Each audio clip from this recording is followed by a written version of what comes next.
ዝናና ካሌብ መጥፊያቸው ደረሰ። አሁን ላይ በፖሊስ እየተፈለጉ ሲሆን ካሌብና ዝናም ከሀገር ጥለን መውጣት ይኖርብናል፣ ምክንያቱም መጥፊያችን ደርሷል፣ የመጨረሻችን ነው ሲሉ ተደመጡ። ብሩክንም ከስንት መስዋዕትነት በኋላ በህይወትም ከዛ ይዘውት ወጥተዋል ማለት ነው። ሞገስም ፊት ለፊት ሞትን በመጋፈጥ እንዲሁም ደግሞ ከብሩክ ላይ ሊተኮስ የነበረውን ጥይት እኔ በሞትሽ ቢሞትም አይቆጨኝም፣ ምክንያቱም ብሩክ መሞት የለበትም፣ ለብሩክ ብዙ መስዋዕትነትን ከፍለናል፣ የሚሳሳለት ወንድሙ መድልብም ደስተኛ መሆን ይኖርበታል፣ ለምሳሌ ለልጁ መሄድ አለበት በማለት እንግዲህ ለጓደኛው መከታ ሆኖ ጥይቱ ከሱ ላይ እንዲያርፍ ሆኗል ማለት ነው። አሁን ላይ መጎስ ያለበት አሳሳቢ ቢሆንም ወደ ሆስፒታል እንደተወሰደ ነው የሚያሳየው ማለት ነው። በሌላ በኩል እንግዲህ ዝና ጉዱን አላየም አልሰማም እና ለማህሌት በመሄድ ከነ ብሩክ ቤት ሄደሽ መድልብን 50 ሺህ ብር ጠይቂው፣ ብሩክ በህይወት እንዳለ ብታቂ ምን ይሰማሻል? ምን ታስቢያለሽ? ብሎ ማህሌትን እየጠየቃት ነበር። ቆይ ብሩክ እናንተ ጋር ነው እንዲ ያለው? እናንተ ነው እንዲ ያገታችሁት? በማለት ብዙ አይነት ጥያቄዎችን ብጠይቀውም ነገር ግን እሱ መረጃው እንደደረሰውና አሁን ላይ ገንዘብ እንደሚያስፈልጋቸው እንዲሁም ደግሞ መድልብን ሄዳ እንድጠይቀው እየነገራት ነበረ። ነገር ግን ብዙ ነገሮች እንደተፈጠሩ ገና አልገባው ነበረ ዝና ሆዬ። በሌላ በኩል እንግዲህ ሴቶችን እያሳደደ ሴቶችን አረብ ሀገር እንልካለን በማለት እንግዲህ ሀብት ንብረታቸውን በመዝረፍ እንዲሁም ደግሞ የተለያየ ክፍለ አካላቸውን በመሸጥ እና እንዲሁም ደግሞ ክብረ ንጽህናቸውን ለተለያዩ ባለሀብት ሰዎች ላይ በመሸጥ እንግዲህ ሴቶችን የሚያሰቃዩት እነዝና በዚህ ምድር ላይ አለ የሚባለውን ወንጀል የሚፈጽሙት እነዝና አሁን ላይ ማለቂያቸው ደርሷል። መጥፊያቸውም የደረሰ ይመስላል። አሁን ፖሊስ እያሳደዳቸው ነው የሚገኘው።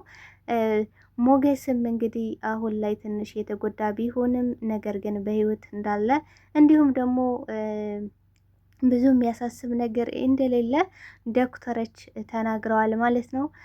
መድልብም አሁን ላይ በጣም ደስ ብሎት ነው የሚገኘው። ወንድሜ በህይወት አገኛለሁ ብዬ በፍጹም አስቤ አላቅም ነበረ በማለት በእልልታ የደስታ እንባን እያለቀሰ ይገኛል። ነገር ግን ወንድሜን ለእኔ መስዋዕትነት ሆነልኝ በማለት እንግዲህ ለሞገስ እያዘነ ቢገኝም ምሳሌና ቅድስትም ደስታ በደስታ ሆነው ቤቱን ፍንድቅድቅ አድርገው እየጠበቁ ይገኛሉ። ሰላም ጤና ይስጥልኝ ውድና የተከበራችሁ የቻናሌ ቤተሰቦች ተወዳጁን ድራማ ምሳሌ ክፍል 103ን ወደ እናንተ ይዤላችሁ መጥቻለሁ። በዚህ ክፍል ላይ ብዙ ነገሮች ተፈጥረዋል። ቀጣይስ ምን ሊፈጠር ይችላል የሚለውን ነገር የምናወራ ነው የሚሆነው። ታዲያ ተወዳጆች ቪዲዮውን ስትጀምሩ ላይክ እንድታደርጉና እስከ ቪዲዮ ፍጻሜ አብራችሁ እንድትቆዩ በአክብሮት እየጋበዝኳችሁ መድልብም አሁን ላይ ታሪክ ሰርቷል ማለት ነው። ወንድሙን ከብዙ መስዋዕትነት በኋላ እንዲሁም ደግሞ ሞገስ እንዲሁም የመድልብ የልብ ወዳጅ የሆነው ከጓደኛም በላይ ህይወቱን መስዋዕትነት ህይወቱን አሳልፎ የሚሰጥ እንግዲህ ከብዙ መስዋዕትነት በኋላ ብሩክን በህይወት አግኝተውታል። በጣም አስቸጋሪ ነበረ፣ ብዙ ዋጋ የሚያስከፍል ነበረ። እንግዲህ ከዚህ በፊት እንደምናውቀው የልብ ወዳጁ የሆነው የመድልብ ጎኑ ላይ በሽጉጥ ተመትቶ ነበረ። ያን ደሙን እያነባ ነበረ። አሁን ላይ ብሩክን ለማግኘት የግድ ብዙ መስዋዕትነትን መክፈል ይኖርብኛል በማለት እንግዲህ ለሀቅና ለእውነት የሚቆሙ ሰዎችን አብሬያቸው ልታገል አብሬያቸው ልዋደቅ ግድ ይለኛል። እንደገና ደግሞ ካሌብን ብዙ ነገር አሳጥቶኛል። ከዚህ በፊት ያለ የሌለ ነገሬን ሁለ ነገሬን ያሳጣኝ። ስለዚህ እሱን የምበቀልበትን መንገድ ስጠብቀው ነበረ። አሁን ላይ ደግሞ ከእውነት ጋር በመጋፈጥ ከትክክለኛ ሰዎች ጋር በመሆን ተንኮለኛና ሴረኛ ሰውን ማጥፋት ነው ስራዬ በማለት እንግዲህ ቆርጠው ተነስተዋል ማለት ነው። ከዚህ በፊት እንግዲህ ብሩክን መድኃኒቱን ይዞ ወደ አውሮፓ እንዳይሄድ እንደገና ደግሞ ከወሰደውም ደግሞ ልጁንም ከኢትዮጵያ እንኳን መውጣት ቢችል ነገር ግን ከአውሮፓ ማለፍ እንደማይችል እንዲሁም ደግሞ ልጁ ሳትታከም ባይተዋሩና ባዶዋን እንደምትቀርና እሱም ደግሞ ወደ እስር ቤት እንደሚገባ ነግሮት ነበረ። ነገር ግን ባገኘው ሰዓት ያለው ምን ነበረ?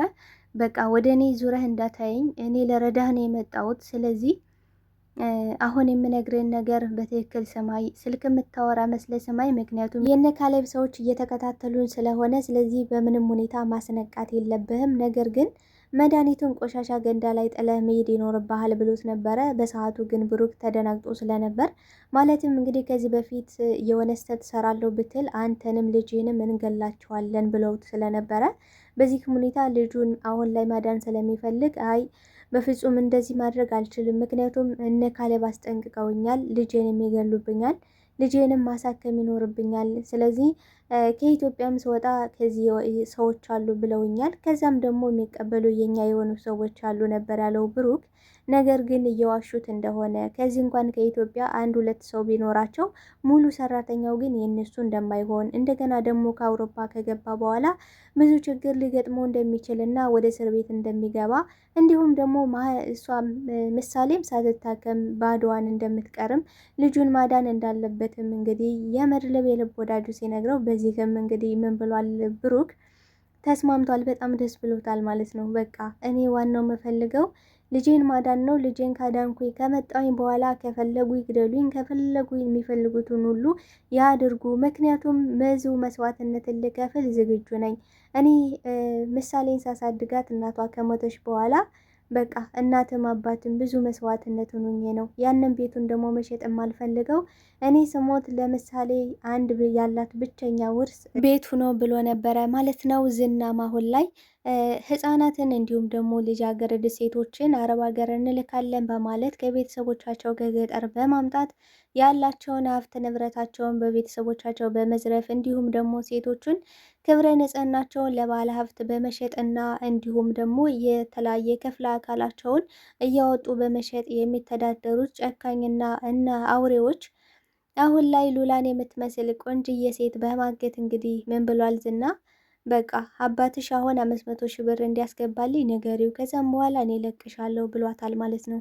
እኔ እኮ ከቤተሰቦቼ ስወጣ አረብ ሀገር ሄጄ እናት አባቴን አሳልፋለሁ፣ ያልፍልኛል፣ እረዳቸዋለሁ ብዬ እንጂ እንደዚህ መሆኑን ባቅማ ብትገሉኝ ይሻል ነበረ፣ ግደለኝና ልገላገል፣ በቃ ቤተሰቦችንም አላስጨንቅ ብላለች።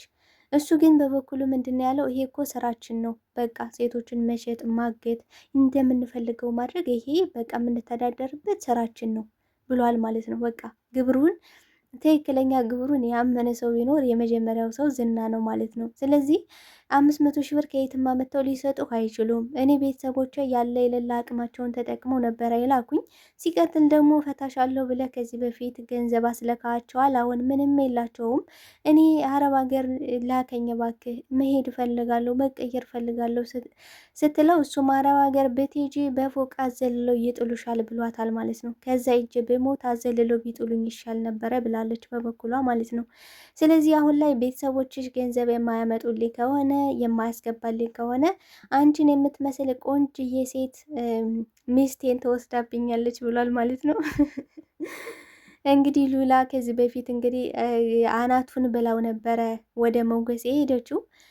አሁን ላይ ሉላ በስጋትና በፍርሃት ብትኖርም ነገር ግን ከዚህ አውሬ በመገላገሏ ትልቅ እፎይታን አግኝታለች። እንግዲህ ዝና ምን ብሏል? አንቺም ቤተሰቦች ገንዘቡን የማያስገቡልኝ ከሆነ ሚስቴ ሆነሽ እዚህ ትኖሪያለሽ፣ አትነፋረቅብኝ፣ አፍሽን ዝጊ ነበር ያላት ማለት ነው። ምክንያቱም አሁን ላይ በጣም ገንዘብ ያስፈልጋቸዋል። ከሀገር ለመውጣት ሸር ጉድ እያሉ ነው። ምክንያቱም አሁን ላይ ብሩክ ሊያገኙ ትንሽ ጊዜ ነው የቀራቸው። እንደገና ደግሞ እስከ ዛሬ ብሩክን ለምን እንዳልገደሉት ተናግሮ ነበረ ካሌብ ማለት ነው። ገንዘቡ የሰጠነውን ገንዘብ እስኪመልስ ድረስ በጭራሽ ብሩክ መገደል የለበትም ብሏል። እንግዲህ ከዚህ በፊት ምን አድርጎ ነበረ ዝና? ማህሌትን በማስተባበል እንግዲህ ያን ቤት የግልሽ አደርግልሻለሁ፣ ስለዚህ ምሳሌን ግዳያት ብሏት ነበረ ማለት ነው። ምክንያቱም ቤቱ ያለው በምሳሌ ስም ስለሆነ ምሳሌ ደግሞ ከሞተች ወራሽ ልትሆን የምትችለው ማህሌት ናት። ምክንያቱም በሰዓቱ ብሩክ አልነበረም ማለት ነው። ስለዚህ እሷ ደግሞ ሚስት ስለሆነች እሷ ናት ወራሽ የምትሆነው ማለት ነው። ብሩክን ለማግኘትም መድብል እንዲሁም ደግሞ ሞገስ የልብ ወዳጁም ሆነው ደፋ ቀና እያሉ እየታገሉ ነው የሚገኙት። እንግዲህ በዚህ ሲሉ በዛ ሲሉ በዛ ብዙ መስዋዕትነትን ከፍለዋል። በስተመጨረሻ ግን በጣም የሚያሳዝነው ነገር የመድብል የልብ ወዳጁ ጎኑ ላይ ሲመቱት እንግዲህ ደምቷል ማለት ነው። ምክንያቱም ከዚህ በፊት እንግዲህ ቆስሎ ስለነበር አሁን ላይ ደምቷል። ነገር ግን እንደምንም ጥርሱን ነክሶ ህመሙን ተቋቁሞ የግድ ይህን መስዋዕትነትን ተዋጥቼ በቃ ማዳን አለብኝ፣ ብሩክ ዛሬ የመጨረሻ መውጣት አለበት ብለው እንግዲህ ቆርጠው በመነሳት እንግዲህ ከዚህ በፊት እየፈራ እየተርበተበተ እየሸሸ የምናውቀው ሞገስ አሁን ላይ ግን ደምደም ሸተተኝ፣ በቃ ጨክኛለሁ፣ ወስኛለሁ ብሎ ቆርጦ ተነስቷል ማለት ነው። እንግዲህ እንደምናውቀው በፊት እየመራ ነበረ እየገባው ማለት ነው። እየመራ አናታቸውን እያለ እየመራ ነበረ የገባው። ነገር ግን በስተመጨረሻ ትንሽ ከባድ ነገር ነበረ።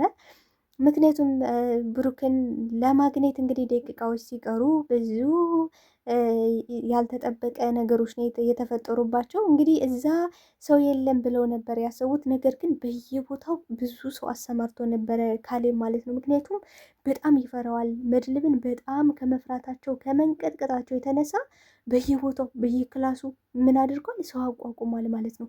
ያ ሁሉ ሰው የሚጠብቀው ብሩክን ነበረ። በቃ እንዴት አንቀጥቅጠዋቸው እንደነበረ፣ እንዴት ምን ያህል ፈርተው እንደነበረ ይሄ ግልጽ ማሳያ ነው ብዬ አስባለሁና ብሩክም ድብድባቸውን ሲሰማ መነቃቃት ጀምሮ ነበረ። እጁን ለማስለቀቅ ለመፍታት ምናምን እየሞከረ ነበር። ነገር ግን አልቻለም። በቃ ደክሟል። ሰውነቱ በጣም ስለደከመ አልቻለም። በጣም ሰውነቱ ዝሏል። በስተ መጨረሻም እንግዲህ ከመድረክ ላይ ሊተኮስበት ሲል የልብ ወዳጁ ድንገት ደርሶ ካታውን ብሎለታል ማለት ነው። በጣም እጅግ በጣም የሚገርም ኦፕሬሽን ነበረ የሰሩት። በጣም አስገራሚ ነው በእውነት። በስተመጨረሻም እንግዲህ ብሩክና መድልብም ሲገናኙ እንዴት ደስ እንዳለኝ በቃ ማመን ያቃተው። በቃ ወንድም የእናቴ ልጅ በህይወት አገኘሁት። በቃ በጣም ነው ደስ ያለው፣ በጣም ማለት ነው። ሞገስን እየተጣራ ነበር። ሞገስ ወንድሜን አገኘሁት፣ ወንድሜ እኮ በህይወት አለ፣ በህይወት አገኘሁት በማለት እንግዲህ በቃ ንቅ አድርጎ ነበረ የሳመው። ሞገስም ሲመጣ እንግዲህ በጣም እጅጉን ነው ደስ ያለው። በቃ ወንድሜን አገኘሁት፣ ጓደኛዬ፣ የልብ ወዳጄ፣ በቃ ብዙ መስዋዕትነትን ብንከፍል እንኳን ከዚህ በኋላ ብንሞት አይቆጨንም ነበር ያሉት።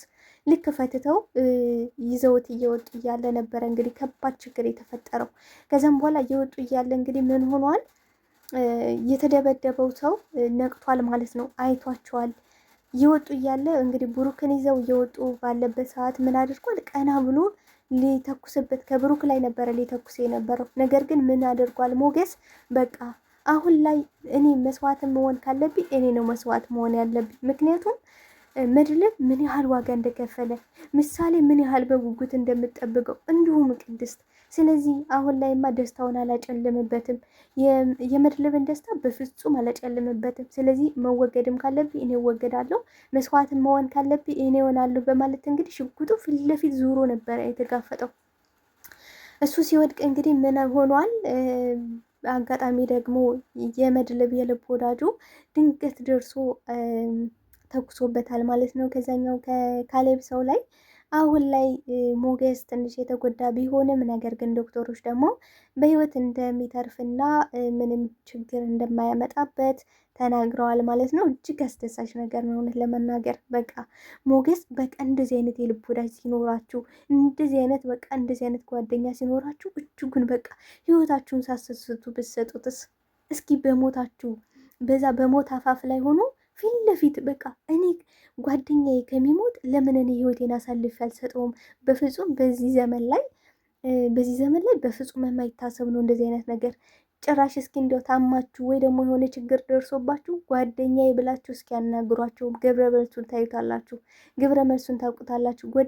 ጓደኛዬ የልቤ ወዳጅ ያላቸዋቸው ሰዎች ትንሽዬ ችግር አጋጥሟችሁ ህመምም ሊሆን ይችላል፣ የዛኔ ምን አይነት ሰዎች እንደሆኑ ታውቋቸዋላችሁ። እውነት የሞገስ ግን በጣም ይለያል። እስከ ዛሬ እንግዲህ የምናውቀው ወይኔ ምን አይነት ሰው ነው ሴታ ሴት ምናምን ነው አይደለም የምንለው የነበረ። ነገር ግን አሁን ወንድነቱን ፊት ለፊት ሞትን ተጋፍጧል ማለት ነው። እጅጉን ያስደስታል። እንግዲህ መድልብም ወንድሜን ይዣለሁ፣ ወንድሜን ይዤ ማምለጥ አለብኝ ብሎ አይደለም ያሰበው። ሞገስ ነው ያለው ወደኋላ ተመልሶ። ሞገስ እንግዲህ የመድልብ የልብ ወዳጁ እኔ ለመጎስ አለውለት፣ አንተ ዝም ብለህ ሂድ ነበር ያለው። በቃ በደረሱም ሰዓት ቅድስትና ምሳሌ እጅጉን ደስ ብሏቸዋል። በቃ ደስታቸውን መቋቋም አቅቷቸዋል። አሁን ላይ ካሌብና ዝና የሚገቡበት የሚወጡበት ቅጡ ጠፍቷቸዋል። የት እንደሚደበቁ ግራ ገብቷቸዋል። ቤተሰብ በቀጣይ ፓርት እንግዲህ ካሌብና ዝና በፖሊስ ቁጥጥር ይውላሉ ብዬ ተስፋ አደርጋለሁ። እስኪ የእናንተ ሀሳብ አስተያየታችሁን በኮሜንት ሴክሽን ላይ አስቀምጡልኝ። ቤተሰብ ምን የሚፈጠር ይመስላችኋል? የምር ሀብት ንብረት ዝና ከንቱ ነው። ከዝናና ከካሌብ ማየት እንችላለን እና ብሩክና መድብልም አሁን ላይ እግዚአብሔር ይመስገን እጅጉን በጣም ደስ በሚያሰኝ ሁኔታ ተገናኝተዋል። እስኪ የሚፈጠረውን በኮሜንት ሴክሽን ላይ አስቀምጡልኝ። ቤተሰብ አብራችሁኝ ስለነበረን ቆይታ እጅግ አድርጌ አመሰግናለሁ። ተወዳጆቼ እንድታበረታቱኝ በአክብሮት ጠይቃቸዋለሁ። ባይ ባይ።